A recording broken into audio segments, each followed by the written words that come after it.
You know, I've always been a fan of country music more than most other music. I was just thinking about this earlier because, I don't know. I really like country music, but I don't hate other music most of the time. And, I think one of the reasons is just I like my music. I like it to have, good lyrics with it, and I like to be able to understand them. I'm not one of those people so much who just kind of likes a song because of the beat or because of the, instrumentals behind it. And I think just because I guess I'm not very picky, but I still do pick and choose what country music I like, and I don't like some of the more popular songs because I don't really like the words that go with them that much. But I like a lot of country music because a lot of it focuses on, family and romance and just good times with family and friends, and a lot of it kind of brings up memories, and maybe it's also just because I have shared experiences with people who because country is traditionally more of a southern thing, kind of the experiences there or something I can relate to somewhat. But a lot of other types of music, I like certain songs from rock.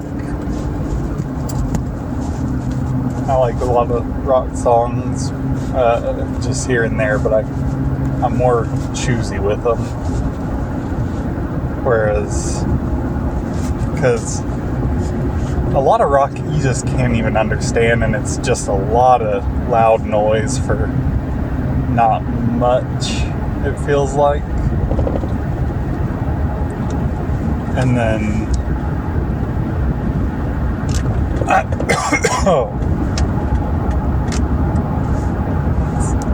pop music, there's some pop I like, and pop is weird because it's a very different category. I don't fully understand 100% what pop even is sometimes. There's so many different aspects to it that I just kind of don't know about pop because I'm not a big fan of the music style. I think it's a lot more,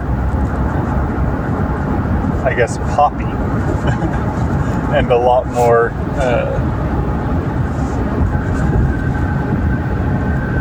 I don't know, just doesn't have the same kind of nostalgic feeling. And alternative is hit or miss for me, and I don't like rap, really. All the popular stuff is just awful in terms of messaging and lyrics, but I also am just not a huge fan of the style, the kind of spoken word style. I prefer, singing. And, there's some country songs that'll have kind of more spoken word sections. I don't really like those usually. I always find it kind of breaks up the rhythm, and I just don't enjoy it as much. And then Classical music I like alright. I just fall asleep. Because, yeah, I like classical. But my wife and I used to go to the symphony on a date night, and I would start falling asleep almost every time, just because it's very pretty music, but it puts me asleep. But yeah, I don't know, because I feel like there are certain like bits and pieces of the different genres that I do like, and so I don't want to say that I dislike all non-country music, but I just find myself really drawn to country more, and I end up listening to it almost exclusively. I listen to some Christian songs too, because I like those, and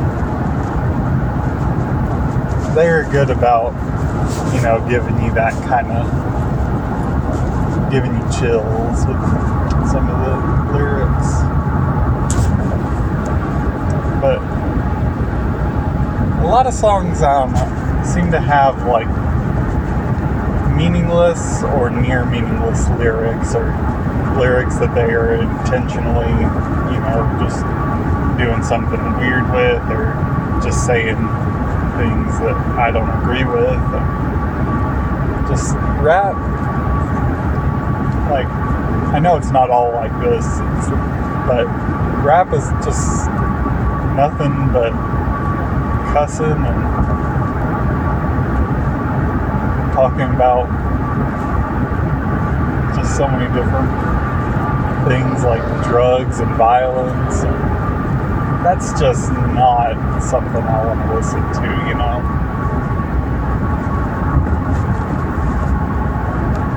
It's not something I ever really relate with, but at the same time, I think I've just kind of generally tried to mostly focus on listening to music that I think conveys a good message, or at least a neutral message, because songs do convey messages, and the media you have does affect you. I know. That's one thing I think a lot of people kind of dismiss, is that they're affected by the media that they consume in different ways, like the music they listen to or the shows they watch, but it really does kind of bleed into your life when you do watch certain things or listen to certain things. I don't think that rap music makes people violent or makes people do drugs at all. I'm not one of those crazy people who thinks that. But I do think that it makes you just have a general kind of disrespect for authority, because it's always making a lot of comments about police, and I know that police are bad in a lot of places, and especially when like a lot of classic rap was written, there was some racial tension going on. But it's not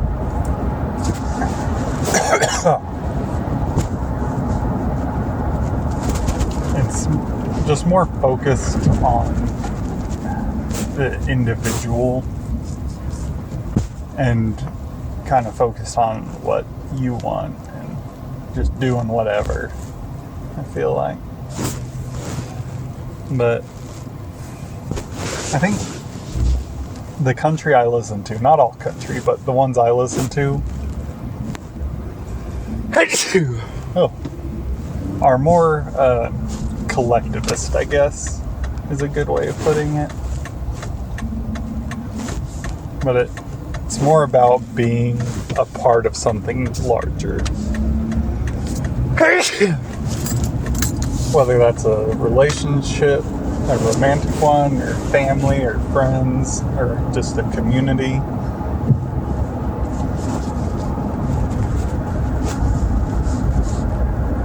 Oh man, I just have allergies today.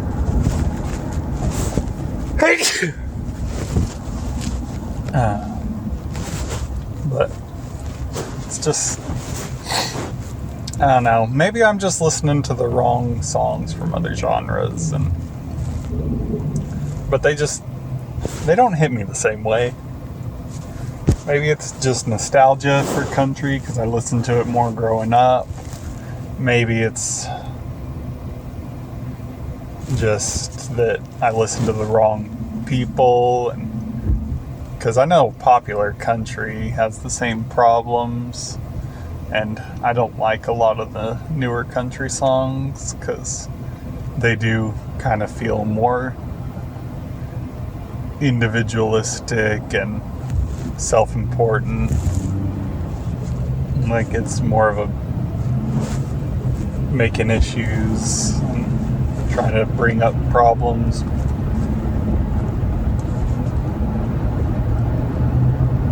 So it's probably a lot of different things. But yeah, I just find that I just prefer kind of country music. And I was listening to some earlier this morning as I was getting ready, and it just kind of, there's some songs that just like give me chills, and others that I just really enjoy singing along to because it's a good vocal range for me. And you know, I like singing a lot.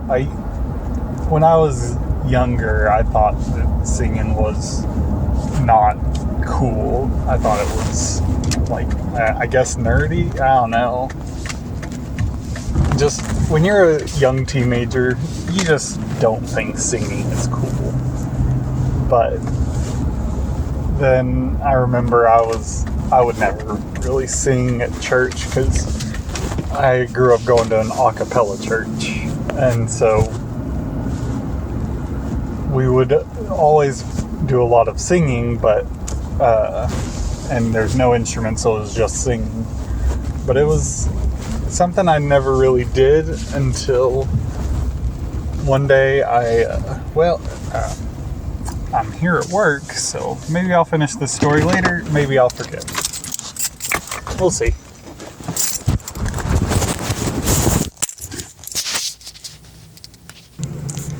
Okay, we're back. I think I was saying something about, I was telling the story about how I started enjoying singing. I don't remember where I was, but pretty much we sang at church growing up, but I did not like it. So I was in band, and so I never really did much singing in school either, so it wasn't something I really, like, I'd grown up around it, but I had never done it much, and I just kind of mumbled along more or less at church, and it wasn't, like, I just kind of went, like, typical teenage boy kind of thing. But then one day, me and my friend were trying to be funny during church, and we actually, we were sitting near my parents, and we started singing in, like, baby speech, or, like, I don't remember exactly what it was, but pretty much the last few songs of church we sang with like instead of cross we'd say quas, or instead of Bible we would say Bible, just like trying to be funny, being kind of silly. But after church, my mom actually complimented us for how well we sang, because usually we just kind of, like, I would just mumble, I wouldn't actually sing, and so you couldn't hear me. But when I was trying to be funny, I didn't even think about, being embarrassed by singing, or being able to sing the right pitches. I was just worried about how I was going to make the words sound funny. So I ended up just kind of subconsciously, I had learned enough to know how to sing. And so I started, after that, it felt really good when my mom said I was good at it. So after that, I kind of started actually trying to enunciate the words correctly and trying to sing. And I realized I wasn't like great at it, but I was pretty good. And seeing as all the other guys my age were just kind of mumbling and not actually singing, I was one of the better ones, and it made me feel like I was good at it, and so I enjoyed it. And so after that, I started singing, and since then I've sang a lot, mainly in church, but I started singing just on my own in my own time. It's what I used to do when I was driving, is I would listen to music a lot of days, and I would just sing on my own in the car. It was very relaxing, which, I mean, I can't sing now because this is getting uploaded to YouTube, and that's some kind of copyright thing, I'm sure, so I can't sing, but that is something that I've enjoyed ever since I started really getting into it. And I just enjoy singing country a lot more. It just fits my vocal style, I guess.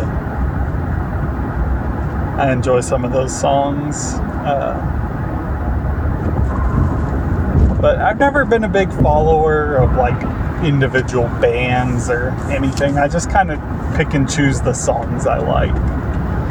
My wife's been she's talked a lot about like the different bands she likes and all, and so I started recently, like a couple months ago, trying to, well, actually I guess it was like half a year ago now or more, but I started trying to listen to more songs by individual bands and artists so that I could, have more of the specific ones I like. And I don't know, I just have some certain songs I like, and have like 30 songs that I tend to listen to more because they're my favorites.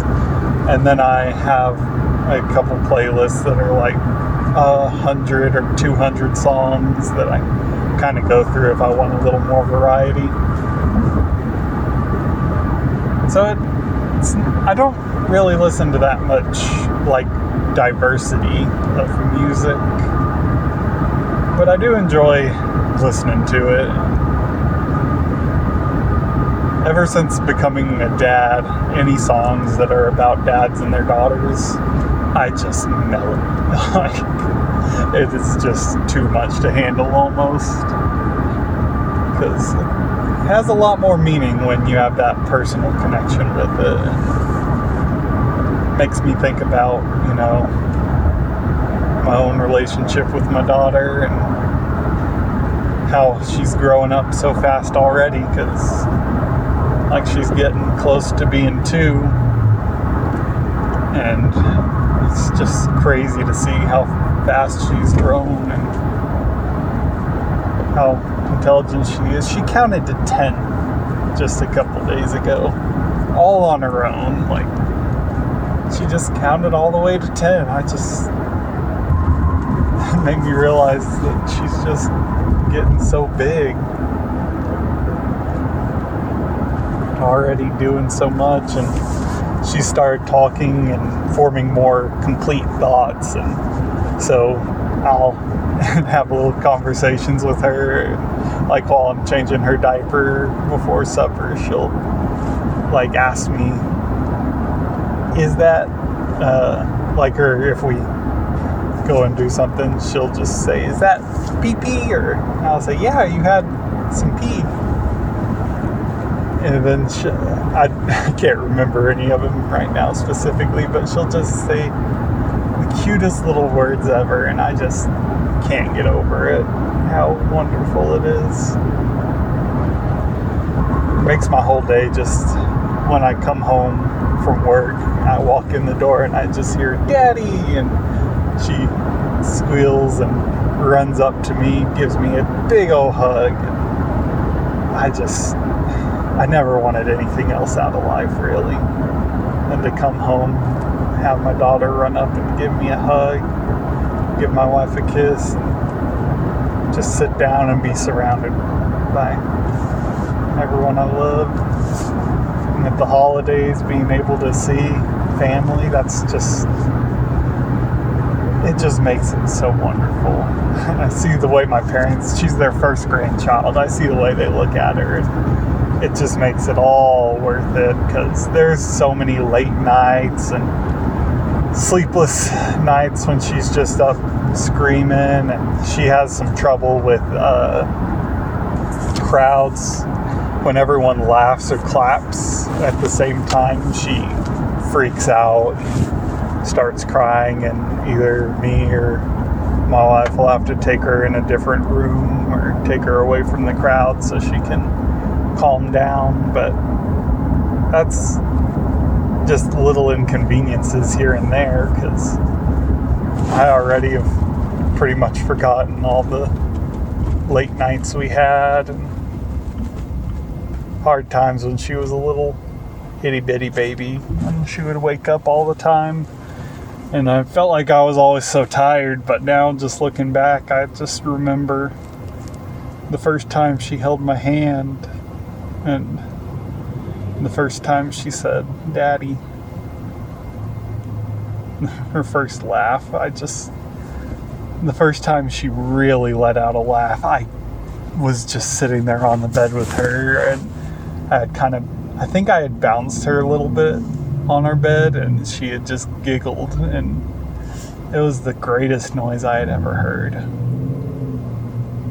And we sat there for like 30 minutes or an hour just making her laugh, because it didn't matter what else was going on. There was nothing else in the world that could ever compare to how important that moment was right then. I'm tearing up now just thinking about it, but it's amazing the difference in your life becoming a parent. Everything just changes in so many ways. And I mean, my relationship to my own parents has changed because I understand them so much better now. Your parents say that they love you unconditionally and that they love you more than you could ever know, and like you're like, "Yeah, I love you too, Dad," or "I love you too, Mom," and then you just go about your day as a teenager, especially, just not really thinking about it. But after you become a parent, you realize just what they meant. Because I loved my parents, but I never even came close to understanding what it meant for the way they loved me. But now as a dad, I can understand everything they did for me and everything they gave up for me, and every single time they would get on to me or say they wanted something for me or try and push me to do certain things at school, I just felt like they were, just wanting me to do this just because they're parents, that's what they do. But now I just see that I was everything to them, and they just were trying so hard to make my life as good as it could be. And I didn't understand that at the time, but I do now. And it's made it a lot more meaningful when I talk to them, and it's made me appreciate everything they did a lot. So I just encourage anybody who's thinking about it, get married and become a mom or a dad, because at the end of the day, that is the most meaningful thing I have ever done, and I feel like it's something that's definitely worth it.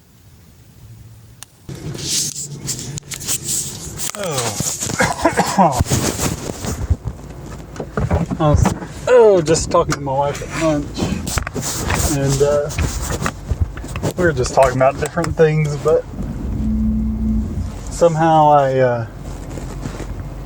oh, there's some kids riding bikes. I'm gonna be careful.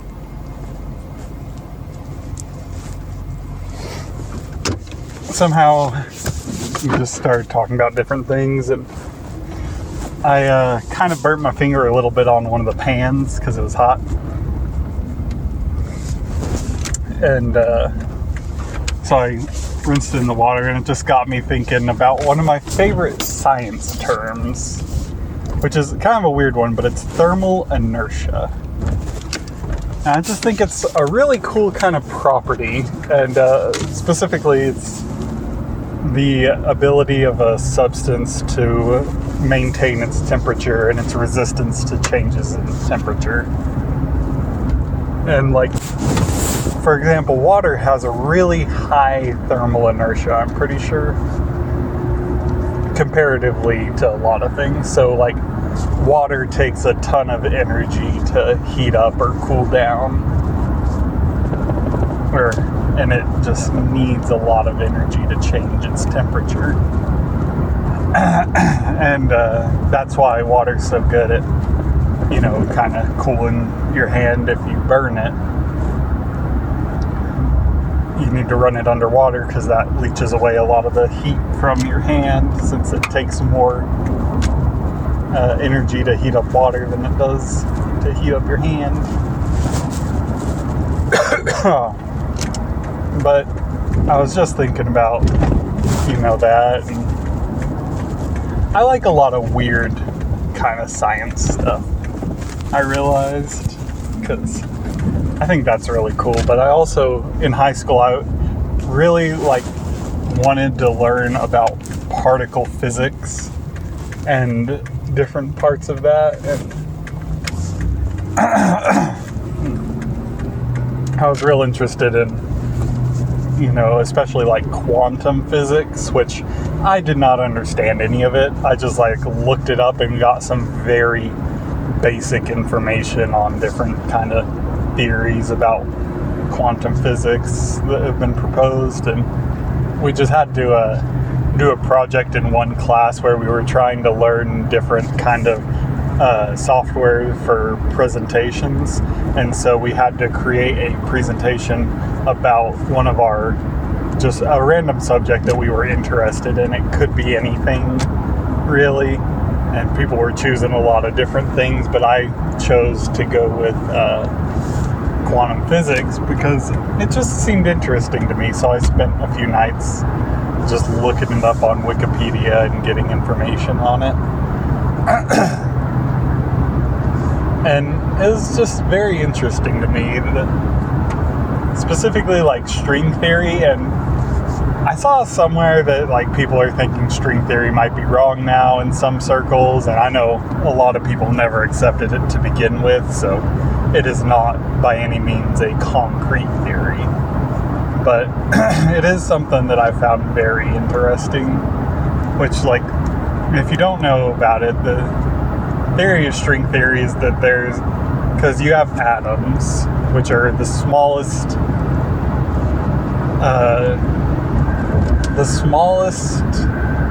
physical thing that can hold the information about what it is, essentially. And well, not that can hold information, but that is a distinct element, I guess is a good way to put it. So smaller than an atom, you have electrons, which are all the same across all the different elements, and then protons and neutrons. And then those are made up of even smaller subatomic particles. Those are subatomic particles, but they're even smaller things that make those up, called quarks. And I don't exactly remember much about quarks, but I do remember that they make up protons, neutrons, and electrons. And then they have different properties, but the main thing is with them, it's theorized that they are made from strings, I think. I may be completely wrong about this, but from what I remember, quarks are made from something, and one theory for what quarks are made of is strings, which are essentially vibrational patterns in the fabric of space-time. And I thought that was such a weird but cool thing to think about, that like there's this substance that makes up the entirety of the universe, which is space-time, or which is kind of an amorphous subject in and of itself, but specifically I think it had something to do with the Higgs field and the Higgs boson. But they were talking, what I remember is that essentially it was theorized that all matter is made up of vibrations in the field of the universe. And that is just such a cool thought to me, that what matter is like little wrinkles and wiggles that are made up of essentially the universe itself. I just thought that was a really cool thing, and like I have no idea what it means pretty much. I am not trained enough in any of that to understand it, but just something about that just seems very impactful and just very profound. And it's almost like, because I know that like the lore of the Tolkien universe in which is Lord of the Rings and the books around that, I've read the Silmarillion, which is the kind of origin story, more or less, of most of the Tolkien universe. And he talks about the universe being created through the music of the angels. And it just makes me think of that when I see the theories about matter being made up of vibrations. It reminds me of music. I know that it's nothing like that, but it is kind of, it reminds me of the music of the universe being what the universe is, and how we perceive it is all made up of the same thing. Like, we're not just a bunch of different pieces into a bunch of different people. We are all unique, but we're unique patterns in the same bigger universe. And whether or not string theory and everything around that is true, it does kind of reveal a truth about what we are, because even if you just go down to atoms, we are made up of just the same stuff. All of us are made up of a random combination of a few dozen different types of atoms, with maybe some extra pieces thrown in here and there, but even 99.999 whatever percent of our DNA is identical. But those tiny, tiny different variations, not even in the substance, but in the pattern, in the way it develops, those tiny variations make up all of human experience. And everything we are is just these tiny differences from choices that were made, and little just changes in the background that end up having a huge effect on our lives. And it's just so interesting to view it like that. And I think I like to see the world in a very collectivist viewpoint. because I like to think of all humans as connected, because it really feels that way, not just spiritually, but physically. We're all so similar, and everything that divides us and everything we choose to use to identify ourselves really comes down to the tiniest little differences and details that kind of we use to make ourselves unique, but at the same time we choose to ignore so many things that make us the same. Everyone is so similar in a lot of ways. And I think if we stop and realize that, it makes us feel closer together and gives a more unified sense of purpose to the world. You don't feel so far from somebody you're disagreeing with or arguing with when you step back and realize that you're coming from the same point, really. It's just you've seen different things in the world, and that's what made you different.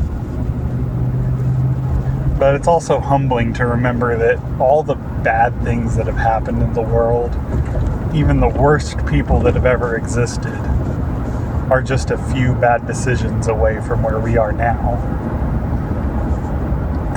It helps remind you to always mind yourself and not let yourself be careless with your words and actions, so that you don't end up inadvertently causing damage that you didn't see coming.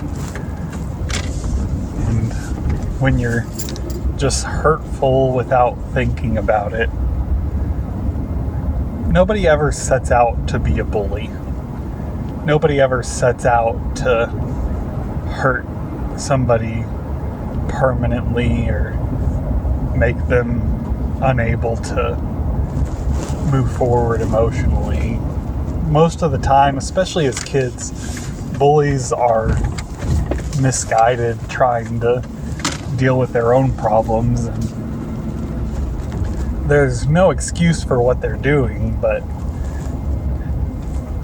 I think they also forget that they're just a step away from being the people on the other end of it. And we just view ourselves as so different from each other that we create all these divisions. But we really need to just come together and realize that we are similar. We need to give ourselves more of a chance to be brothers and sisters, rather than just strangers passing on the street, and rather than enemies, foes. We just need to remember to kind of join together more, because we are more alike than we believe. Well, that went by rather quickly. I was in a very repetitive work, so it tends to make everything go by a little faster.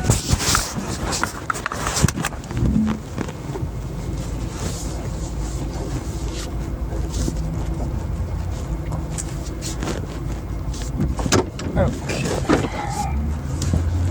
Everybody was just pulling out at the same time, kind of busy on the road.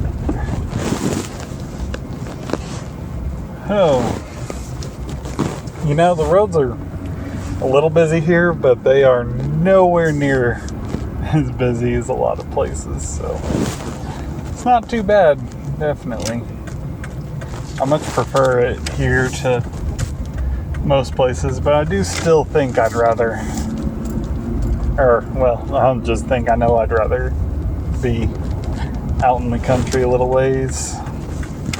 I like having neighbors semi-close, but I don't know, I'm tired of so many people and so many cars driving by and so much noise all the time, you know.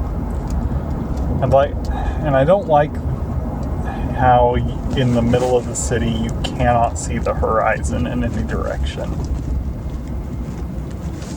I'd really like to just be able to see at least a little bit of the horizon from my house, whether it's front yard, backyard, porch, window.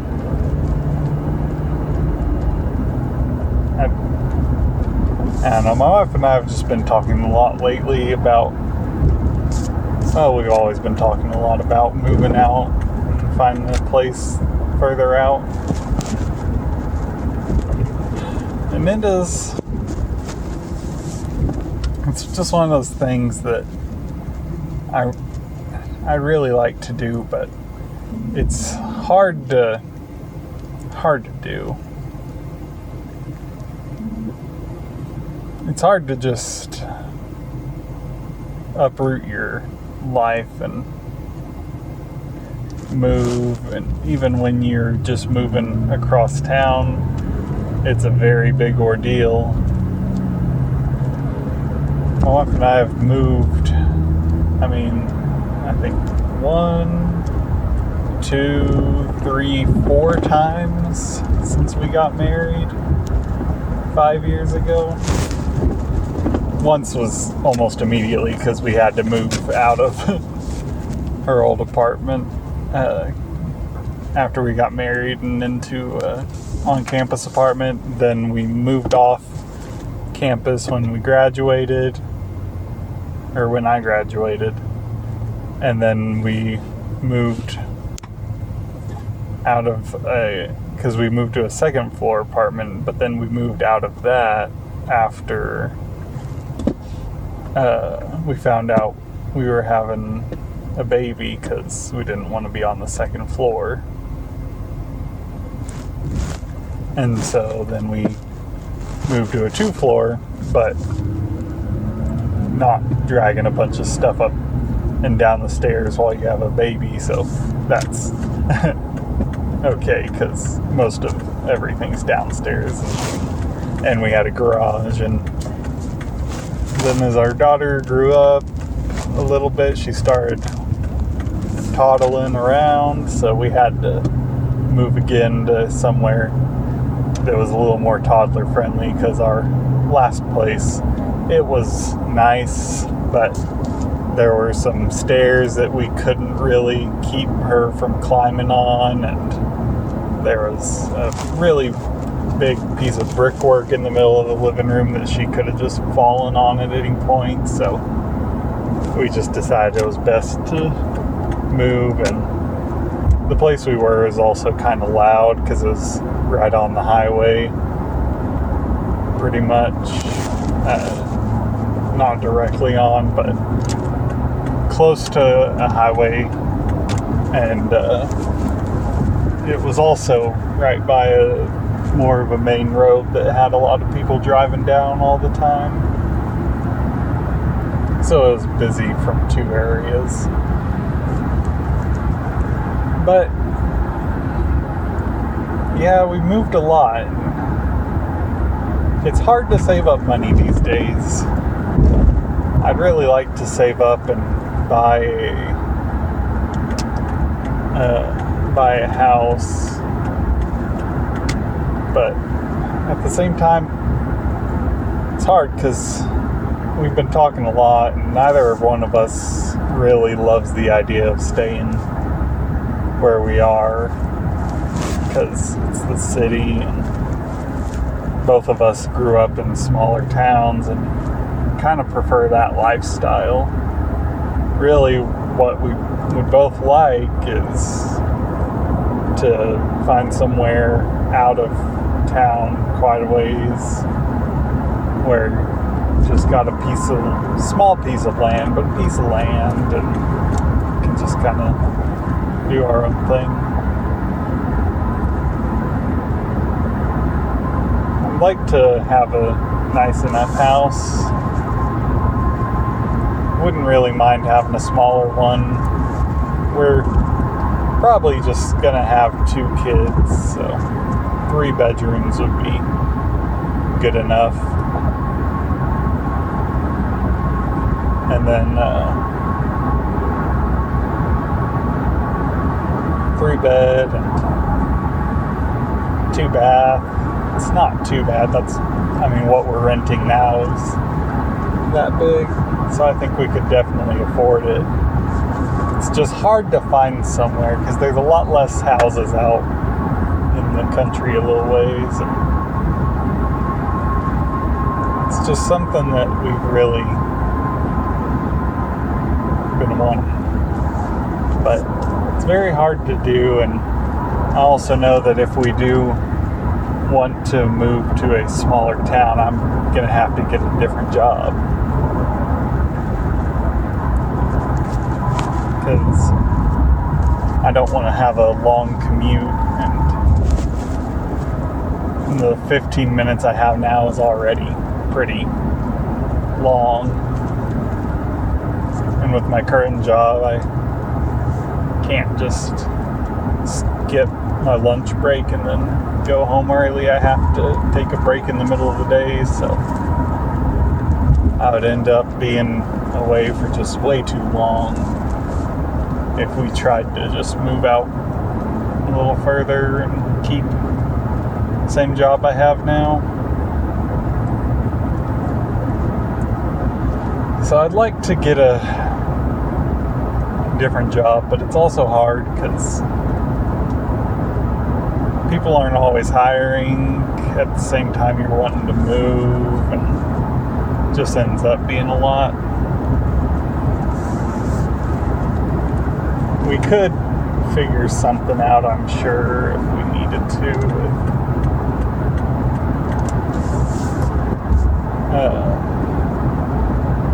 with travel, but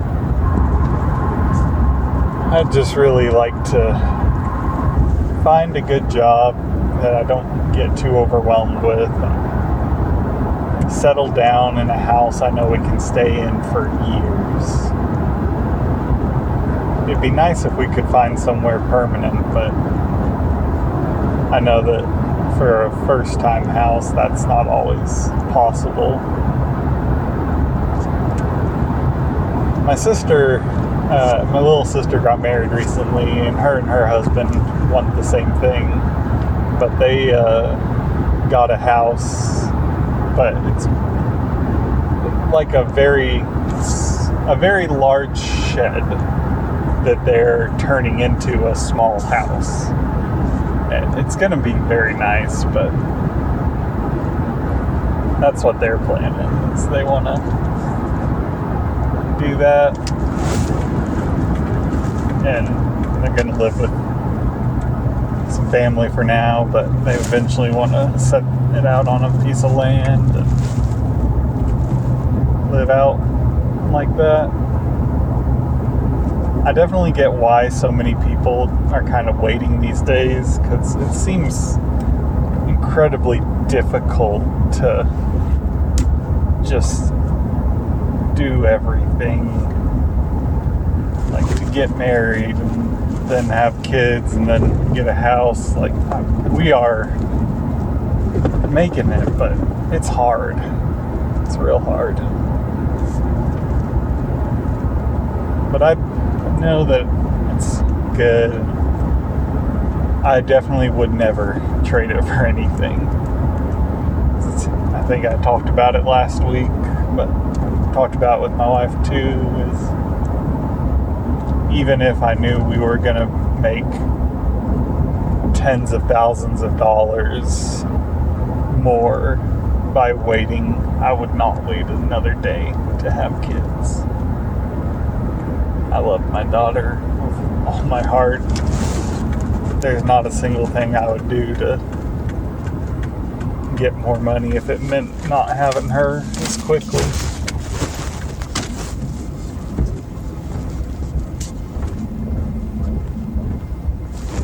But it is hard to save up for a house with one income and all. Oh, some kids are playing. I gotta be careful.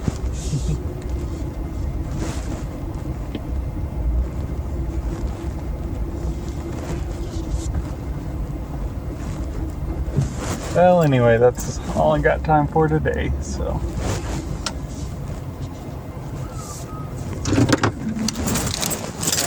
will be all.